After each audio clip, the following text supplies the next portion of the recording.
And then I realized that Trump is really not that much different than the left. And I said, I lost probably like, I don't know how many followers I lost. Gotta be 50,000, 100,000. I feel like I done pissed so much on the line. I was there January 6th. I done got investigated by the FBI. So, when did your support on Trump shift?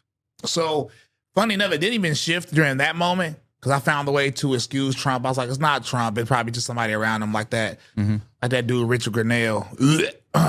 What a weird guy. That guy that is.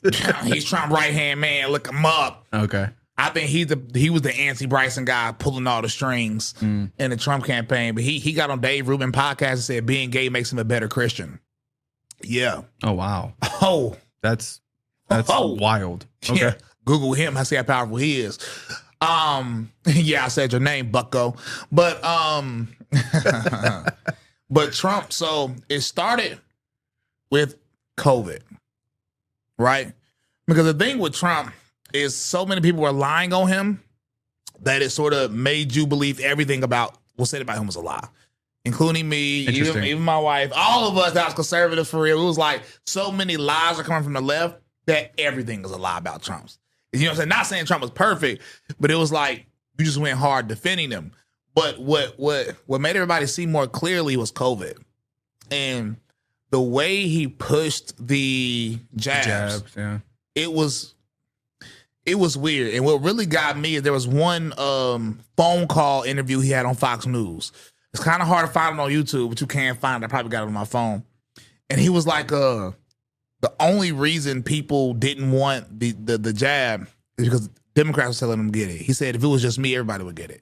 As if we were a bunch of like robots. Right. You know what I'm saying? It's like, no. We're really against this, bucko, because there's 500,000 adverse reactions being reported. Yeah. And even if you say, okay, a percentage of those are, not credible reports, I mean, bring it down to 300,000. Either way, this is way past the point of you need to go see what's going on.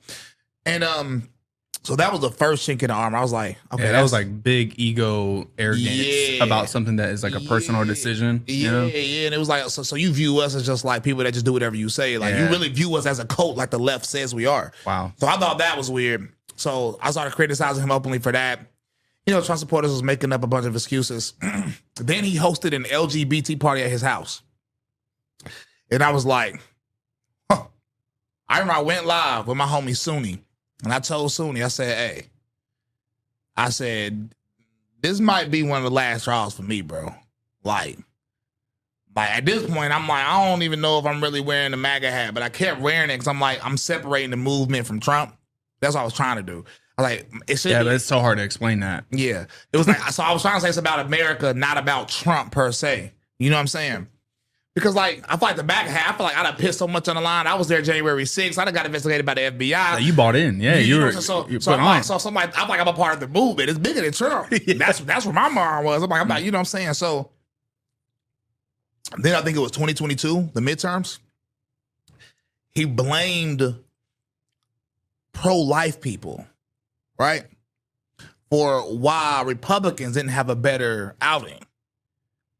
When it's like, no. Statistically, this is just inaccurate. If you just look up the exit polls, this is just a silly notion by Trump. But he painted it anyway. Then he got all his people to paint it that way too, blaming pro-lifers. And that was the last straw for me, bro. Everybody get 3 strikes with me, you out, bro. Right. It was like, so you compromised on LGBT, you compromised on, not even compromised on the jabs. You just flat out promoted it. Yeah, he called himself the father of it. So I'm like, okay, you're cooked. You're missing it. You're missing the mark. Like, and you're missing like the whole like discourse of your base. Exactly. I don't think. Well, Trump doesn't care. I can tell you that right now. Trump doesn't care. He don't care, bucko. I'm gonna tell you. But yeah. So it was the jab, the LGBT stuff, then abortion, bro, and that was because it's like you're claiming Christ, right, but you're not. Yeah, and then ever since then when he hold the Bible up, I feel just like this will be the first time I ever say this and the last time. So y'all better listen closely. I feel like liberals feel when he hold the Bible up. I'm like, this man, he needs to put it down. The audacity. You know what I'm saying? Now liberals, they saying it from like a weird gay position. Right. I'm saying it from a real Christian position. Like he's not really doing what because in the beginning he brought the Right to Pray Act. You know what I'm saying? He was against the Equality Act.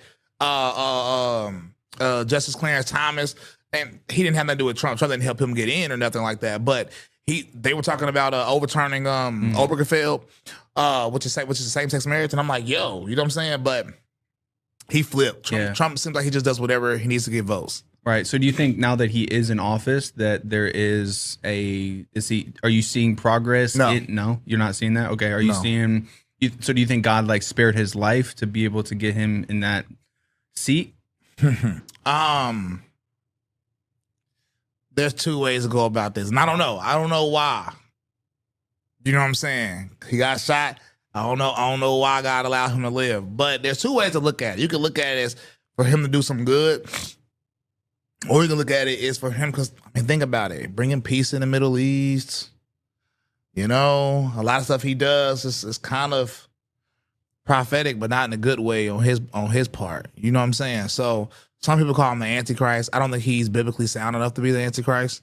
Because, I mean, seriously, the Antichrist is somebody that's like, you know what I'm saying? In Daniel 7, it said they were coming arrogant enough to change God's laws. You know what I'm saying? Trump don't even know God's laws. He can't. He can't even start. You know what I'm saying? But when you do look at a lot of stuff Trump does, it's very opportunistic.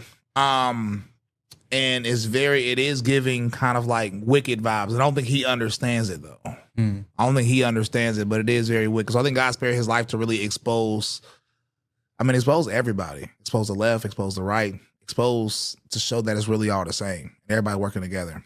Like, look how he treated the Epstein files. Yeah. At first he wanted them out, right? Right. And then it got real weird real fast. Right? Yeah. Remember, he did the whole photo op. They had the blank folders, the Epstein files, ladies and gentlemen, we got it. And then found out that there was nothing in there, nothing came out. And then all of a sudden he was like, nobody cares about the Epstein files no more. Says who? Who told you that? Right. Who said that? Yeah, that turned a lot of people that I know voted for him very much so away, and they were like, "Bro, I don't like that. That ain't cool." Come on, because it's weird. It's like, what are you hiding? Who are you protecting? You know. So we usually add a lot of it up. It's very, and I'm not gonna lie, I've been to some events where they had like a golden Trump statue. Yeah, it was very odd. That is odd. But don't you feel like once you broke away from that, it made you want to like draw nearer to Christ? I was already fully. I mean, honestly, I would say fully in my faith. But what it did do, it just showed me that neither side is. It showed me like just how true the Bible is. Because if you're loved by the right but hated by the left, that's still not the narrow path. Oh, wow. That's well said. Well, you know what I'm saying? It can be, because being a conservative is more cool. You make more money being a conservative pundit than a liberal pundit. It's just, you know what I'm saying, financially a fact. Everybody knows it. Because conservatives have jobs? No. Okay. Because I mean, no disrespect to liberals. If I only know talking points, let's say you was a liberal, you only knew talking points, I'm gonna win the debate. I don't have to be intelligent. It's just even at a talking point level, conservatism is just more rational. You know what I'm saying, than liberalism. So that's why a lot of young kids are going towards conservatism. It's really just because the talking points are even better. I mean, even in policy, conservatism is better. But it was hard at first because 75% of professors at colleges are liberal. So kids are being indoctrinated, you know what I'm saying? So the internet, the rise of the internet, the rise of social media, conservatives just won the social media battle. You know what I'm saying? So even while being censored and while being banned. Do you think that that's why Charlie had so much influence, Charlie Kirk? Yeah, because he did. I think his best platform was probably TikTok. Yeah. But he even got more popular after he died. But I realized both sides were the same. Right. Even TPUSA. And I mean, you know what I'm saying? Shout out TPUSA, RP Charlie Kirk. But I mean, they behind the scenes were super pro LGBT too. You know what I'm saying? They were like, I mean, it's a fact. You know what I'm saying? I was at a when I was working with TPUSA, they didn't like how I was talking about like gays against groomers or all the LGBT right-wing organizations. So they started like sort of trying to shun me, right? They told the DJ he could play my music, but I could never get a microphone. Yeah. But they'll give them homosexuals microphones for sure. Wow. Yeah. Do you think there's what is like the resolution you feel like when it comes to burn it all down? What does that mean?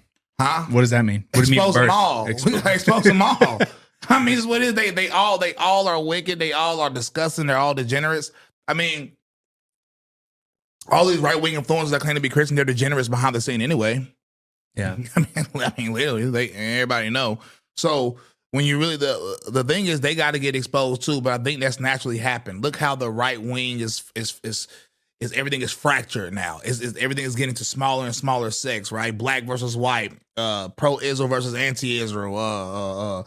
You got the Christian right versus the degenerate right. You know what I'm saying? So everything's getting broken up and everybody's getting exposed naturally. That's how it's always meant to be. You know what I'm saying? I was just a little ahead of the time, so I got shunned for it. But it's gonna happen. It's gonna continue happening. I love that, man. I love that you're willing to just speak into places that most people won't speak into. And even if they try to take the mic from you, like you've created a platform and you have 19 albums, bro. Oh, yeah, it's for real? Yeah. I'm counting them on spot, bro. You got 19, and some might be collabs or mixtapes, but 19. 19 is crazy. That's a lot. But honestly, bro, I feel like, everybody watches my live streams and I say Matthew 6:33 a lot, seek ye first the kingdom of God and all his righteousness and everything will be added unto you.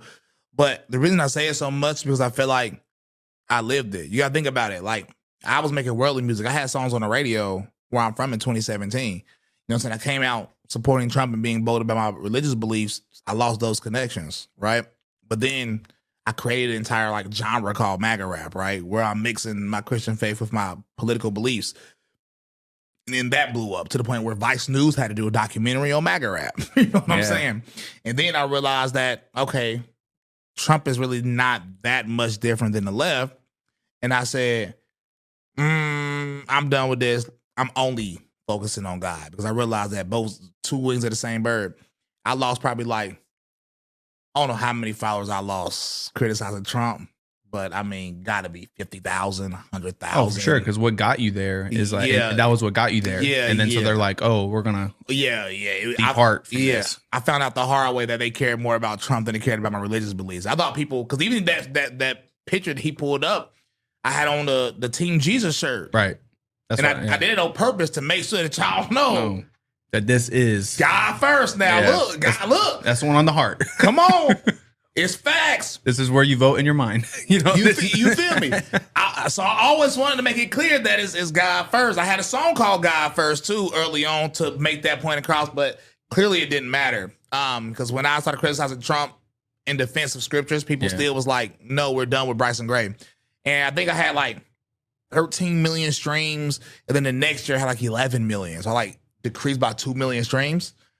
But look how God worked. Now I'm on the way to 15 million this year. Come on. Let's go. Come on, you know what I'm saying? Praise God, bro. So to me, it's just shows you that no matter what I do, as long as I'm doing things from a biblical perspective and not a personal perspective, I feel like God will take care of the rest. I don't have a label. I'm not rich. You know what I'm saying? I do have a crazy work ethic. You know what I'm saying? And I do feel like music is what God made me to do. So I feel like as long as I, live like how I'm supposed to live. For sure. Do the things I'm called to do scripturally, I feel like God will take care of the rest. Thank you for watching this video. If you'd like to see the behind the scenes footage, bonus content, and connect deeper with our ministry, I humbly ask you to join us on Patreon.